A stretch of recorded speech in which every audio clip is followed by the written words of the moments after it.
Napoléon il aimait pas ça, il disait c'était un esprit détraqué, etc. Mais Napoléon, quand on connaît, il a un peu un esprit puceau. Joséphine de Beauharnais avait bien plus d'épaisseur que lui sexuellement, hein, ça c'est dit, hein, dans toutes les biographies. Dans les orgies sadiennes de l'époque, Napoléon il aurait été figurant cocu voyeuriste, hein. Il aurait regardé les bails comme ça le mec. Et Joséphine de Beauharnais serait fait fouetter par le divin marquis. Pourtant Napoléon il avait pas complexé sexuellement. La gaule du marquis de Sade elle lui arrivait au nombril maximum, et en plus en s'arc-boutant, parce que le mec était ventripotent. La gaule de Napoléon quand elle était au max, elle allait jusqu'en Égypte ou en Russie. Napoléon il a eu la plus grande gaule de l'histoire de l'humanité. Alors en quoi il avait peur de la gaule des autres? Ça c'est un mystère encore une fois. Avec son chapeau de pirate là. Just kidding bro, you know. Oui, alors j'ai relu la philosophie dans le boudoir de Sade, je voulais voir sa compatibilité avec le progressisme, parce qu'il est de bon ton, n'est-ce pas, d'évoquer Sade pour dire que c'était un mec pour la liberté, pour l'émancipation des individus, des femmes face à la religion par exemple. Et pour certains, limite, c'est le porte-étendard de l'utopie égalitaire. Alors c'est pas le cas du tout, je vais vous démontrer pourquoi. Alors piqûre de rappel, Sade c'est le 18ème, il a été boycotté pendant tout le 19ème, pas de chance, on a eu Flaubert le somnifère à la place, et il a été remis au goût du jour au 20ème, avec notamment Apollinaire, etc. Et en plus après, avec mai 68, interdit d'interdire, etc., Sade était bienvenu dans les librairies. Et moi, ce que je dis et ce que je pense, c'est qu'il y a beaucoup trop de gens qui prétendent kiffer Sade et qui devraient pas. Voilà, ils le voient comme une espèce de pornographe dissident contre la mentalité bourgeoise, coincé, guindé. Donc à la base, encenser Sade, ça va de pair avec le fait de critiquer la société traditionnelle, la religion. Ça fait un peu artiste excessif, voilà, ça fait un peu punk, rebelle, tout ça. Donc il y a toute une tradition idéologico-sociétalo-progressisto de gauche qui revendique Sade, c'est très bien. Il y avait aucun problème au 20ème, libération des mœurs, sexualité libérée, on critiquait la religion, il n'y avait pas de tabou. Voilà, mai 68, permissivité, etc. Mais ce qui est intéressant justement, c'est de re-questionner Sade pour certains, maintenant, à l'aune du basculement qui s'est opéré ces dernières années dans cette tradition idéologique. Parce que ce courant idéologico-progressiste libérateur des mœurs, il s'est axé sur la domination homme-femme, critique du patriarcat, mise en avant du féminisme, etc. Méfiance à propos de tout ce qui peut être perçu comme oppressif de la part des hommes. Alors certains appellent ça du néo-puritanisme, d'autres appellent ça du progrès ou de l'égalité, on s'en bat les couilles. Mais le cas Sade, il devrait redevenir problématique, gênant. Selon moi, certaines personnes aujourd'hui devraient recommencer à dire qu'aimer Sade, le revendiquer, c'est suspect. Parce que Sade, par exemple, il propose une société dans laquelle le meurtre et le viol seraient anodin, normal, bien. Et on va en reparler, c'est dans des choses qui sont semi-fictionnelles, donc c'est très...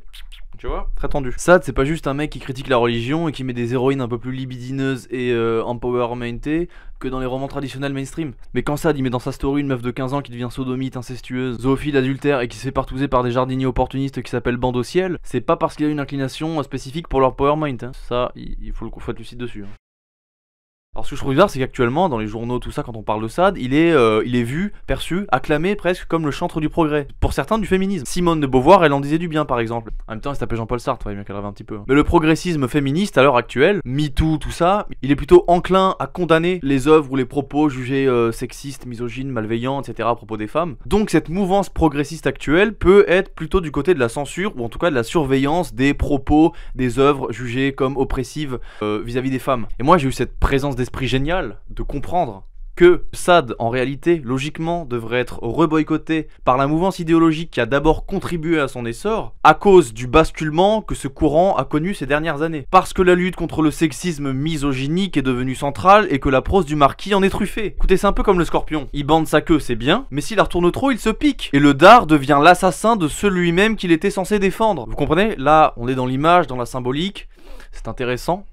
Je suis pas sataniste, hein. Passons à la suite. Bon alors, Sade, c'est fiction, on a capté, c'est essentiellement des dialogues et des actions entre des libertins lubriques et débauchés, et des jeunes puceaux éduqués à la dure, dans tous les sens du terme et dans tous les sens façon Mom's Bank Teens, allez checker si vous connaissez pas. Parfois ça reste érotique, humoristique, parfois c'est porno ou gore. Alors il y a des gens qui vont avoir tendance à dire ouais mais les viols de jeunes femmes qu'il met en scène etc, c'est des fictions, mais il met aussi des femmes à fort caractère, autonomes, c'est ultra moderne etc. Oui, mais ça déjà aussi c'est de la fiction, et c'est juste des personnages qui l'excitent. Sade, c'est le plus gros goujat, c'est le plus gros charreau for all time. La plupart du temps il a mi-chemin entre Mark Dorcel et Wes Craven, c'est pas un militant féministe le mec. Genre tu vois ni pute ni soumise, bah lui il aimait les putes, les soumises et les putes soumises, donc il est pas qualifié pour être féministe, il rentre pas dans les critères.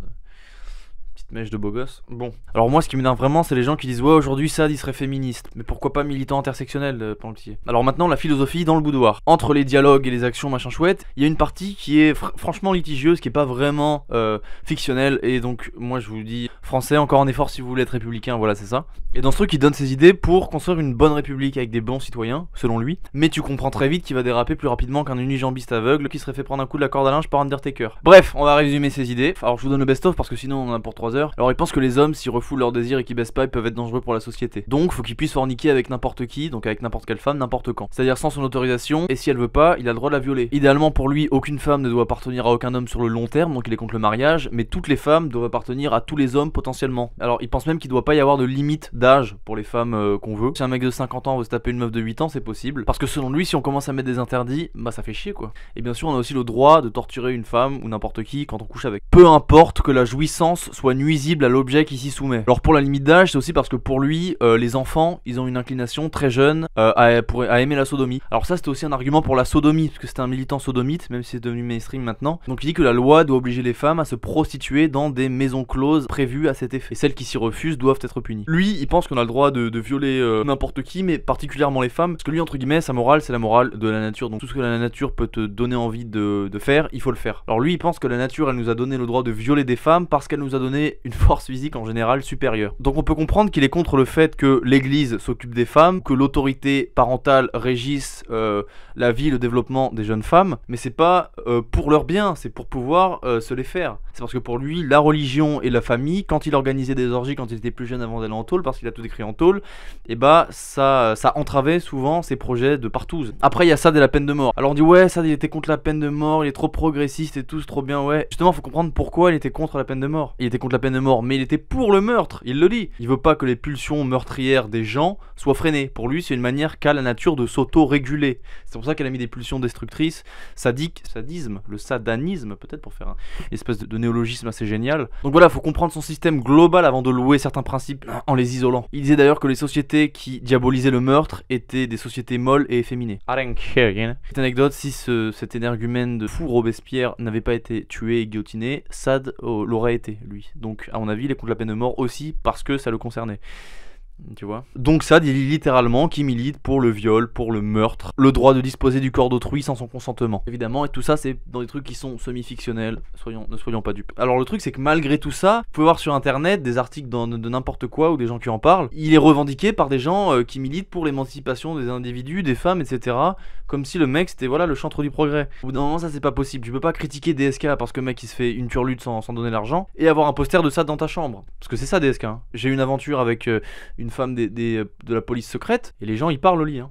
J'ai partagé la couche d'une multitude, d'une ribambelle de. Bref. Oui, parce que moi je fanfaronne pas avec Sade, je pratique un petit peu. Quelque part il y a une filiation entre lui et moi, même si j'aime pas la cruauté. Donc voilà, pareil, tu peux pas haïr Polanski et Weinstein. Voilà, je prends les cas de Charo moderne, que tout le monde connaît. Tu peux pas haïr Weinstein parce qu'il met des mains au cul et qui baise des actrices sans leur donner le rôle qu'il leur promet, alors que c'est pour ça qu'elles acceptent de baiser avec lui, tous ces trucs, toute cette manipulation qu'on connaît. Tu peux pas critiquer ça et adorer Sade, parce que lui il faisait pire et idéologiquement il proposait des choses pires. Par rapport à Sade, pour moi c'est un artiste énorme, je le lis, il m'inspire, il me rend fier d'être français, j'ai déjà dit dans une autre vidéo sur le homosexuel. Sur les sexbots, ouais. J'étais totalement fasciné, j'ai lu Sade à 17 ans, j'ai pété un câble dans la foulée, je suis sorti, j'ai tué quelqu'un. Je plaisante. René, on coupera ça au montage. Donc après la philosophie qu'il propose, c'est intéressant à lire, mais on voit bien que c'est juste un système prôné par un mec totalement délirant mentalement et obsédé par le cul. Plus les choses sont grosses, plus elle passe. Et pourquoi des militants féministes le revendiquent? On comprend bien que son système n'a rien à donner de bon aux individus et surtout pas aux femmes réelles. Le système qu'il propose dans son truc du boudoir, c'est une dystopie féministe. Donc quand tu lis La Servante écarlate de Margaret Atwood là, et que t'as peur qu'il y ait une dystopie féministe qui s'installe sur la Terre, et qu'à côté de ça tu loues le marquis de Sade parce que c'est un mec progressiste, misquino, c'est pas cohérent. Voilà. Vraiment, s'il y a des gens qui ont une réponse à me donner, pourquoi, sérieusement, pourquoi des gens qui sont très en général méticuleux pour voir les œuvres, les propos sexistes et tout, et de s'insurger contre ça, revendiquent Sade. Dites-le moi.